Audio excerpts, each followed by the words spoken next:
2, nandito pa rin kami sa Circa Bar Makati, pang-5 laban na ng gabi. Tayo na magingay kayo para sa parating na laban. At syempre gusto mo na magpasalamat unang-una sa Circa Bar, kay Pops Dadop, kay Paring Jeff, Pastry Vapors, Crown Manila, Zyper Philippines, syempre 100% at Dollar Records. Maraming salamat. Shoutouts din sa Grillas Grills PH. Yan syempre Dentalica Dental Clinic. Maraming salamat. At eto, labanan to ng mga kampyon. Sa kanan, kampyon ng Norte Suprema galing ng Valenzuela, mag-ingay para kay Pamoso. Sa kaliwa naman, FRBL champion galing ng Baras Rizal, mag-ingay para kay Dave Del.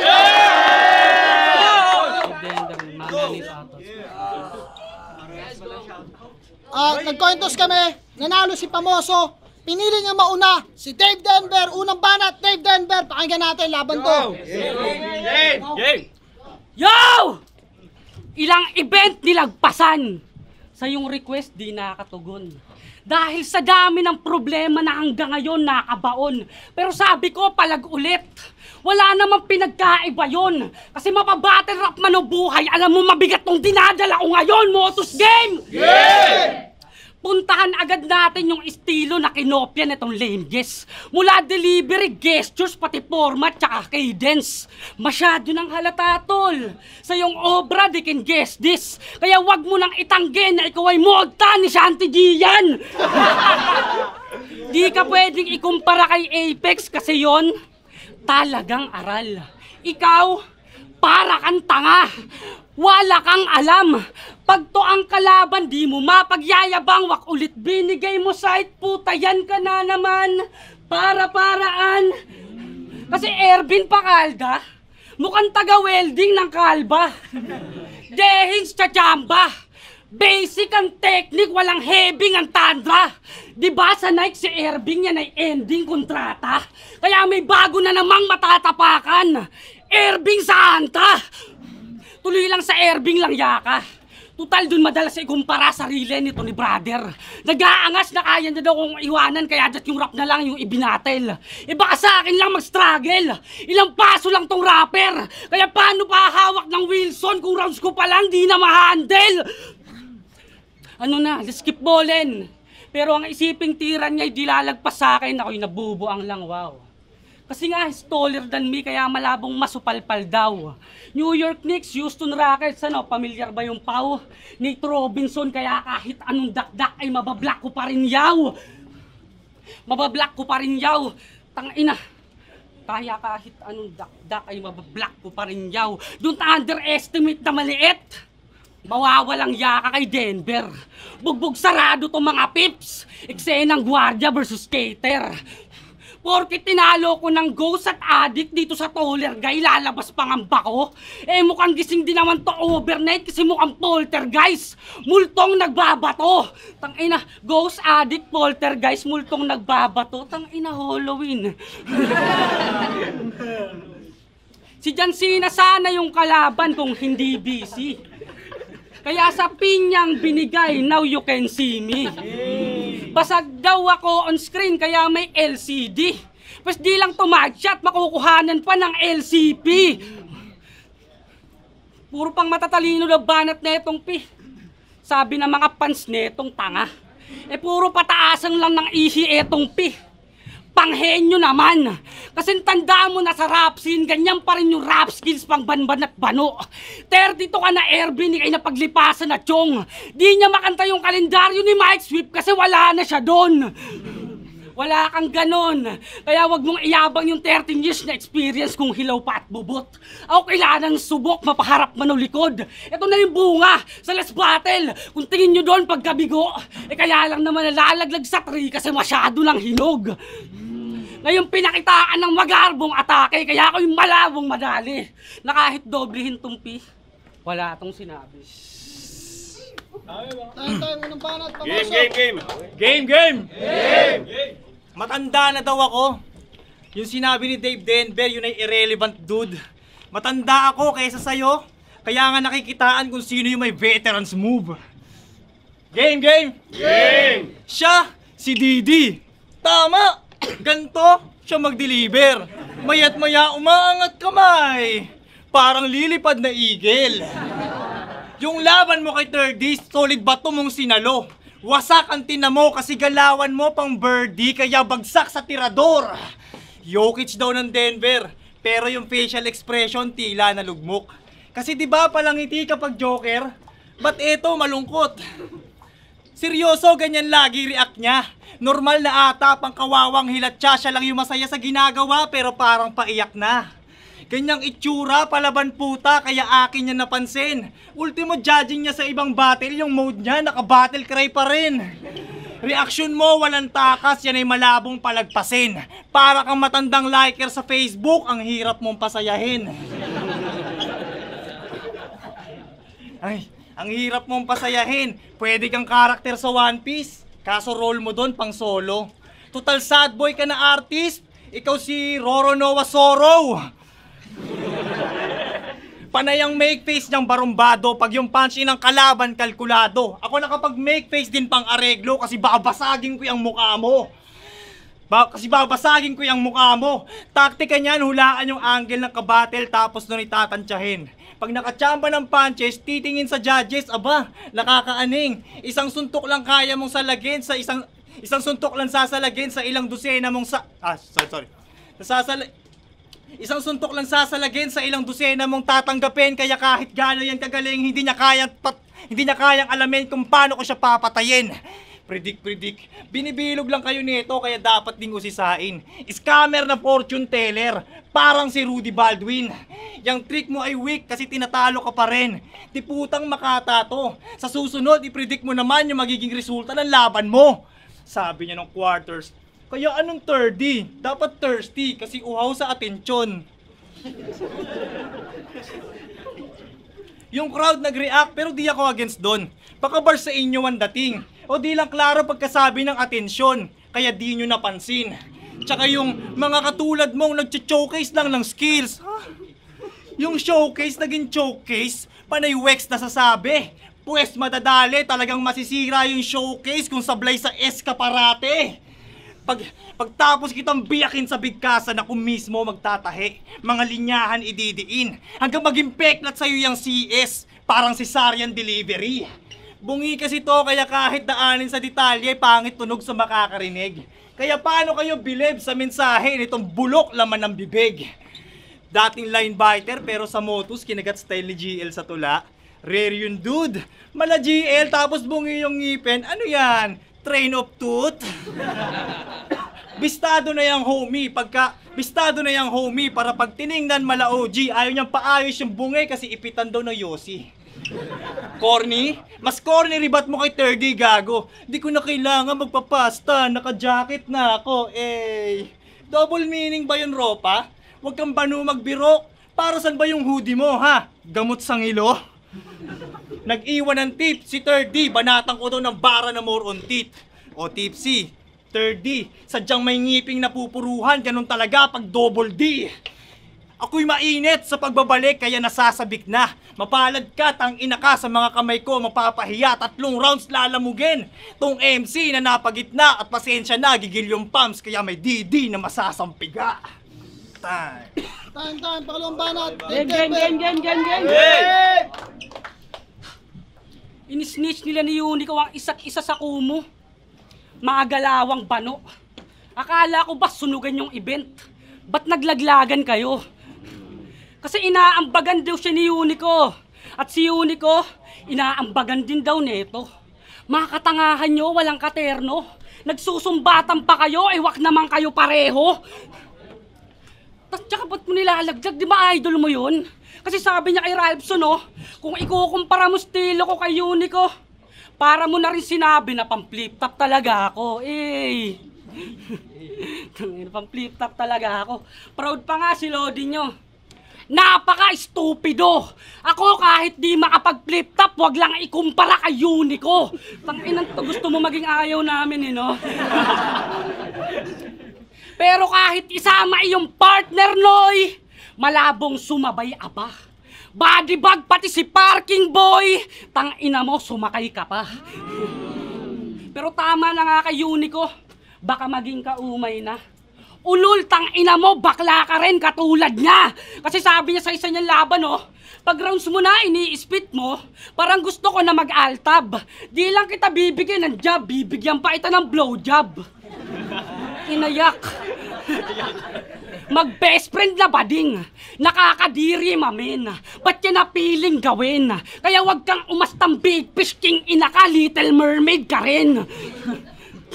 Tangina, dahil sa bakla mo na galawan, makikita ng mga tao kung paano madurog tong tulig.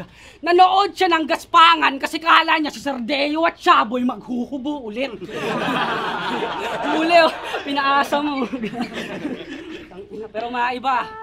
Sabi niya sa interview bago laban ni Wanta, bumuo ko ng mga angle na di pa nababanggit sa mga laban niya. Talagang gago to. Wala kang nauto. Kasi inanggilan mo din siya ng tigyawat at shabu. Ano bang bago doon? Inulit mo lang mga angle ng kalaban niya. Kaya kay Pams, ako'y wala diyang bilib. Dat isara ang bibig. Kung yung nakalaban mo si Juan Lacy, ikaw naman si tamad mag-isip. Sa 2 angles lang kayang umikot. Katangahan mo, wala nang lunas. Eh ano pa nga bang aasahan nyo sa pangalan na pamoso? Meron lang yan 2 butas. Kaya anong sasabihin mo sa akin? Asar ngipin, sabay nameplay? Sino pa ma-e-excite sa speed mo? Eh puro lang kayo tits sa kadidi para mga pinapalo ni Sait sa TikTok. Kaya di tayo magkatulad na kupo. Kaya di tayo magkatulad na kupo. Sa pagsipat ay ginagalingan. Laging may bagong pakulo. Ganyan pag may pinagkakapihan. Kaya niya daw maipag-ubusan ng multi kay Archer. Malupit na ba to? Eh puro pilit dala mo. Kaya paano ka makikipagpalitan ng tira kay Archer kung yung skills mo pang Nick Palaso? Tangina. Kaya wag kang umasta-asta na dito, eh pandayo ka na. Pamoso pero pag bumanat mapapasabi ka ng sino ba yung gago na yan. Ngayong aktibo na sa sagupaan, panisto pag nagkasukatan. Malabong makanti mo, tara dito nang bumingo ka na iho sa malaipo ng asaubakan. Rhyme scheme? Yan ba yung arsenal nyong ibinibida? Eh sa akin easy kahit nakasiting pretty pa. Simili at wittily resisting penny siya mag+10 man sa 40 mo ay mag-50-50 ka. Time. Ako lang banat, pamoso. Yo. Kalagitnaan ng battle, binatslap ni Casper. Na mag-aata ang puwet. Sanay daw sa palo na fratman pero tara sa labas ang nabanggit. Imbis gumanti sa foul, nalamangan. Kaya pala galit, wala tuloy nangyari na change pad, di kasi nakatabla sa kapatid. Pikunin niyang nakita, tara sa labas ang naihirit. Sumama ang loob sa friending multo nung madaig kanyang fighting spirit. Ibang klase sa pag-asta. Nagmatapang pagkatramdam yung written niya, pabagsak na. Kaya nag-aya ka na lang sa labas kasi deep inside na outlast ka. Deep inside na outlast ka. Palibasa pinakitaan. Kaya ang gusto, pisikalan dun sa ghost. Eh salita nga lang pinaglabanan nyo nung Casper, hindi ka na tumagos. Sensitibo yan. Sensitibo yan. Paglabas pa lang sa puki ng ina niya, agad nag-angas. Buo pala loob, pagbatang baras. Nung pinalo siya sa puwet ng kumadrona, bumulong. Tara sa labas. Magpapalo din sa puwet ang mission, magnanakaw na hambog. Palibasa ang inggit sa angat ng Wilson, kaya ayaw patalbog. Makata na makitid, ang wak ng mga lyrics, di naging smooth kanyang takbo kasi panay rough laman ng isip. Para sa Yossi at RC, yung tito ni Rafian makakapatay mga pare. Yung tito naman ni Dave Denver nagtatampo pag may kasama siyang babae. Hanga na sana ako sa tapang mo, no doubt. Kaso pag nagpapapasok ka daw ng chick sa bahay nyo, yung tsuhin mo nag-walk out. Parang napipilayan kanyang tito pag nasa likod niya si Platito habang bumabatil. Akma yung bara ni Kairam dito kasi kawawa naman yung uncle. At kaya naman pala laging may malungkot yan na angle kasi minekos-mekos siya ni Tito, parang Indiano na vlogger. Sobra na, change topic na nga. Sabi niya sa laban nila ni Dop, kaya akala ko ba sanay sa sunugan, ba't di nagawang ma-Lucifer? Lucifer? Si Fernie ba tinukoy mo sa multi mo? Ang cute nito. Eh ginamit na yun kay Fernie nung unang laban nila ni Unico. Biruin nyo, hawig daw ni Santino pero pabibo, diboto na masama. Lucifer na yon, tapos ninakaw mo pa? Demonyo ka talaga! Sinasabihan na nga si Unico magnanakaw, panay ka pakupit sa kanya. Panay ka pakupit sa kanya? Porket wala ka na maisipan na pang-abante, kumikbak ka na. Para makarni ang kalaban, paparatangan, pira-piraso ang mil nila sa tundo. Mas broke kang matuturing, king ina mo, kasi kahit pastil, pinapatos mo.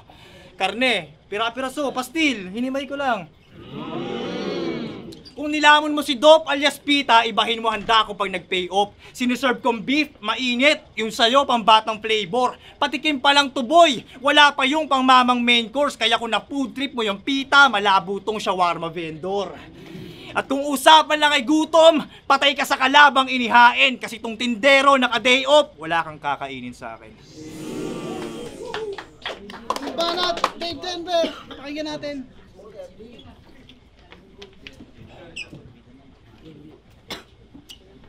Magde-December na.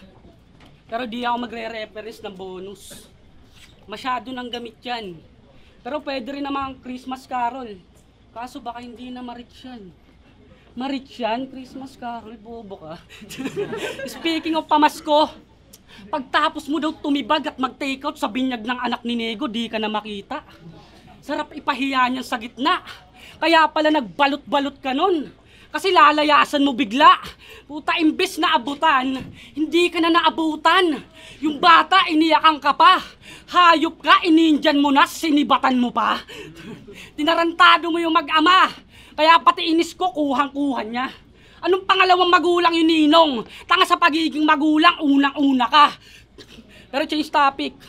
Kasi tinanong siya ni Luns kung sino mga nag-influence sa kanyang foreign rappers. Sumagot to ng idols, si Eminem, si Bone Thugs.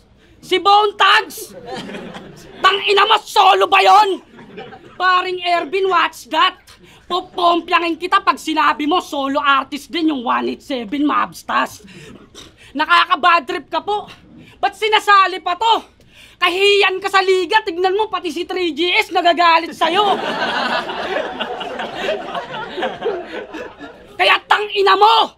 Tapos sasabihin mo 13 years ka na dito, pabibo na walang breeding. Baka pan 13 laman ng utak kasi yung salitang solo, di mo alam yung meaning. Magkaiba yung solo sa grupo. Dapat pa bang paliwanag yun? Biruin mo, kailangan ko pang i-call back Banat ni Saki para malaman mo lang yung tawag doon. Tangina, ba't kasi tinapat mo ako sa halimaw doon ng Suprema? Wala namang galaw chong. Pwede naman doon sa isang basta sabaw yun. Tangina, kahit subukan sindakin, di mo magagawa to na matakot. Huwag mo kong angasan porkit sa online nagpaparapol ka ng palabok. Pinakinggan ko kanta nila ni GK. Yung hook niya doon tunog bubuyog. Ang pangit ng quality. Sino bang arranger mong putang ina ka, si Jollibee? Sa social media, flinex ni Gago. Title, determinado. Nung narinig ko naman yung chorus, tangina, naalala ko yung Remember Me ni Renz Berano. Kahit magkumparahan, lalabas na waktong P. Kung yung track mo, tunog bubuyog, question sa akin, Bumblebee. Ay, di pala track si Bumblebee. Paano ba yan? Pasensya kung sablay yung paandar. Sakyan nyo na lang. Napanood ko laban na ito sa bahay katay, sabi niya doon, oh. Panood kita sa drive-by. Ba't ka lumot si Boyat? Ba't ka lumot sa comment? Putang ina ka, ano yun? Di totoo? Sige, search nyo, Pamoso versus Jolab. 7 minutes, 44 seconds, puta, lap trip siya dun. Pati sa palo ng beat, di kayang sumabay, puta, awit ka, chong. Lagi ko daw banggit yung prat namin. Sige, aminin ganon. Kaya itong sablay sa palo, may DA ngayon. Tangina, ito na ba yung pambato ng Norte? Pinagtitiripan lang. Asar talo na to, pre, para bang iiyak na. Siya ay sweep all 3, hindi masisilat niyan. You put this T on P, kaya masisibak yan. Nagjo-jokes man paminsan-minsan, may bit-bit pa rin madiin punchline, kaya siguradong alug ka. Ano Pamoso, sagot pa. Yung transition parang palit venue kasi sa bar pa rin ang punta. Kaya Pams, di tayo magkalibel. Magkaiba tayo ng kaliber, kaya sa payabangan wala rin. Laking syudad sa laking bundok, magkaiba tayo ng hangin, pamoso. Balang araw magiging pamoso ka rin. Yan ang sambit ni Luns na sa isip ay palaging dala. Pero pagtapos kitang ipahiya all 3 rounds, pamoso, papayag ka ba makilala ka pa? Dito ka ambak, pero tong pusi ay nakatanggap ng beach slap. Ito'y warm up ng Didi bago sumpa ng 1 minutes. Time malimbanat, pamoso. Gilas. Yo, tinakasan ko daw yung pamasko ng inaanak ko. Tangina, nagmamagaling. Ba't mo ba dinasabi yan dito? Bakit mamamasko ka rin? Yeah, game. Hindi daw kayang mag-advance sa tourna ni Casper. Parang tanga. Paalala lang, nakapag-semis siya. Ikaw nung quarters, laglag ka na. Semis na sana. Kaso winord play mo yung velocity sa velocity. Naaning ka na gago. Malagim na pala mo. Nakakatawang naglagay ka ng W na walang ka pa rin ng panalo. Yung slow pace sa pagletra pa nagwagi. Ikay naiwan sa karera at agarang nagape. Pagkat bilis mong pinakita, pilit, parang nagmamadali. Di nakahabol sa labanan. Tila mabagal yung velocity nung nakaraan kasi ginamitan mo na ng 2 lane pero yung third di mo nalampasan. Aminadong nag-i-stutter pero pampanalo mga bara kong likha. Sa mga talo mo wala kang choke pero sa laban mo giba. Nilalampaso ng di nagkakalat. Sa palakasan bumira, ikaw ang patunay na di porket malinis ang performance ay makakadumi na. Undefeated sa Safe House FRBL, dating liga nakatoka. Venue ng Ekisan, nilalait sa kanyang mga linya at mga boka. Pagdating sa Got Bars, 2 talo. Aba, mahina ka na tropa. Di ba clothing shop din yun? Ba't di ka makaporma? Kaya sa motos na nagbababad kasi dito daw solid yung tulong. Simula nakuha niya yung 1-up sa flood. Di na ulit lumusong. Kasi inalok siyang i-battle si Lord Manuel. Kaso di pumalagyan takot. Ikaw lang yung kilala kong cocksucker na urong bayag sa manok. Nakasampa sa mataas na paaralan pero sa prep nag-alangan. Weak to na kalaban. Kaya paano ka nagsekundarya ko yung LM nga di mo nadaanan? Panay alibay at reason, bagito, mali yun. Panay alibay at reason, bagito, mali yun, Brad. O alam mong wala ka pa ring ligtas kahit nakitaan ka ng fear of God. Oo, natakot kay Lord na madamay yung may sakit ng tatay kaya tumakbo na talaga. At ang gago ang tanga, imbis ilapit yung karamdaman ng ama, lumayo siya sa ama. Oo, parehas kayong champion, pero di mo kinagat yung hamon kasi meron kang malambot na panga. Anak ng pating halatang takot madapa sa Lord nga nangatog ka agad sa Diyos pa kaya. Kaya wag kang magtaka na sa akin ka binagsak ng Christian para level mo mag-apoy pa. Iba init ko sa underground, sinego nga natusta, tinanggihan mo yung Panginoon, natural sa impyerno ka napunta. Kahit manalangin ka pa, Dave, tanging mararamdaman ay pain. Ngayong kaharap mo ay mala apex na predator, di ka masasalba ng prey. Gusto niya mangyari to sa flip top, nahihibang na tong champion. Sa pangarap mo, di ka nag-ingat, sige magsisi sa iyong hamon. Kaso pag tumama aking quick punch, ay hihiga kapag umayon. Sleep paralysis sa iyong dream match, mahihirapan kang bumangon. At kung paligid ang panaginip mo ay itim, huwag ka na pare magtaka.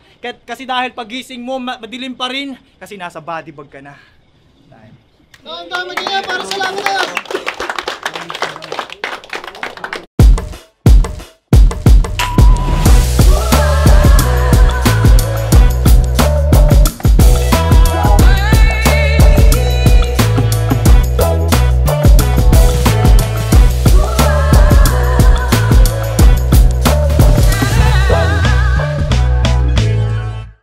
Motos Battle League, Sinag 2. Tayo na panalo kayong lahat doon. Mag-ingay pa kayo 1 pesos para sa Siyempre gusto kong magpasalamat muna sa Circa Bar, syempre, para sa pagpapairam ng venue namin, kay Pops Dadop, kay Paring Jack, maraming salamat. Sa mga nakasuporta sa amin live at online, pa 80,000 subscribers na tayo, konti na lang. Sana ma-reach natin yung 100,000 next year. Hindi naman kami nagmamadali, pero kung gusto nyo, wala namang problema. At syempre gusto ko na magpasalamat sa suporta kay Judge Ginan, syempre sa FRBL. Syempre nandyan nga pala FRBL champion natin, syempre si Jos. Yan, shoutouts, congratulations din dyan. At eto ang boto ng hurado, 3-2. Magingay!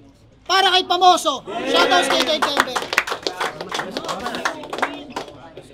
Shoutout sa Rentitots TV, Judge Dinan, Boss J, Tayo Parts, Team Misha, Wing Padilla, Elbon, Mariel, Mercury Panbel, si Bogulagoy, Isa Eliamil, Naka Family, Akong, Dave Coricor, Boss Jack, Hidi Gorospe, Apple May, Tibog, Samidan, Rebel, Napier Kuala, Daryl Butlay, Dan Nicole, mga barista ng Coco SM, Marikina, Kilad, Dominic, at sa kapatirang Motorskill yun, Kapatagan at Pinugay Community Chapter. Yun lang. Congrats kay Iga po mga sa solid na laban namin. Yo, gusto ko lang pasalamatan syempre si Dave Denver. Salamat sa magandang laban. Syempre shoutout ko lang kay Sir Nico Manning, Crown Manila, kay Sir Jeremiah Galpo, Empire State Streetwear, kay B-Rabbit, Yan Yan, sa Baluarte, kay Jonathan Albutante, kay Don May, sa mga pinsan ko si Rosel, si Jobel, si Harry, si Ate Bel, kay Bayo Sundam na nandito, kay Olan Pinko, syempre sa asawa ko si Angelica, sa mga anak ko si Ali at Elijah, at syempre sa lahat ng mga tropa na nandito, si Icha, at si Hyper nandito. Salamat.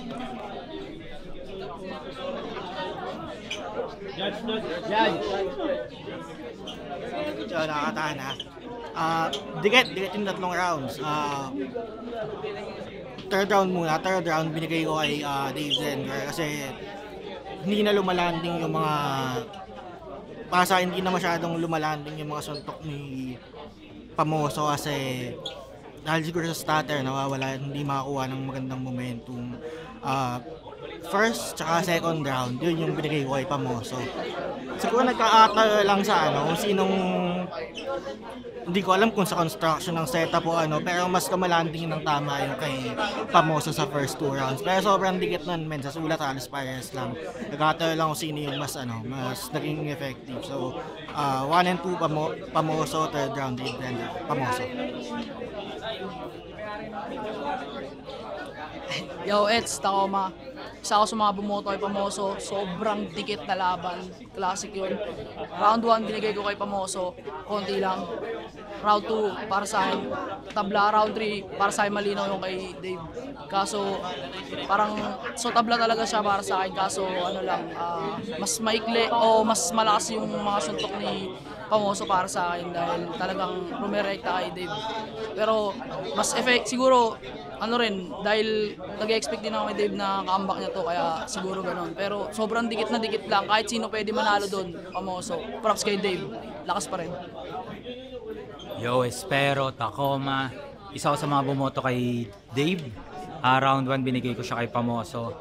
Kasi feel ko yun yung pinakamalakas ni Pamoso. Pero hindi mahina yung kay Dave dun Mas nag-stand out siya dun dahil siguro sa, pwede natin sabihin tabla sila dun sa written, pero yung diction ni Pamoso mas buhay, mas lively, mas buhay yung niya, yung delivery niya. Tapos pagdating ng round 2, kwela sila parehas dun parehas sila may lumalanding na jokes, na bars, pero nakikita kasi dun yung dumi ng performance ni Pamoso. At pagdating ng round 3, mas nakita ko yung dumi ng delivery ni Pamoso na sa ganung dikit na laban, tapos hindi naman buong battle maingay yung crowd Kumbaga may mga tahimik talaga na moments. Kaya kapag siya, nag-i-stutter siya, litaw na litaw. Kaya binigay ko kay Dave yung round 2 and round 3. Dave. Yo, Casper, isa ako sa bumoto kay Pamoso. So round 1, napakadikit ng palitan nila doon. Pero para sa akin, siguro lumamang lang ng baka isang punchline lang na o dahil na rin nahuli bumanat si Pamoso, kaya mas feeling ko mas may tumimbang na lang siya na bara o mas lumamang siya ng konti noon. Tapos round 2 ganun pa rin. Para pang recency bias na din talaga, pwedeng magkamali ako pagdating ng replay. Pero para sa akin ay yung mga moment na yun, feeling ko kay Pamoso yun. Tapos round 3, mas tingin ko ganun pa rin naman yung energy ni Dave. Mas feeling ko mas bumaba lang yung level ni Pamoso, kaya mas umangat si Dave sa laban na yun. Sa round pala na yung Pamoso.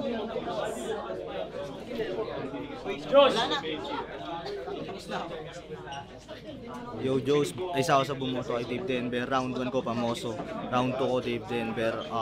Dikit lang since nag-joke sila. Tapos round 3 ko, binasi ko. Okay yung punches ni Pamoso, okay din yung punches ni Dave Denver. Pero since mas maganda yung aggressiveness, delivery ni Dave Denver, para sa akin mas tumatak siya. Iba pa rin talaga yung delivery, mas dadaling ka talaga yung delivery mo. Although magaganda yung linya ni Pamoso kung di niya na-deliver na maayos. Hindi naman sa mahina pero solid yung mga linya niya. Siguro kulang lang sa aggressiveness para sa akin.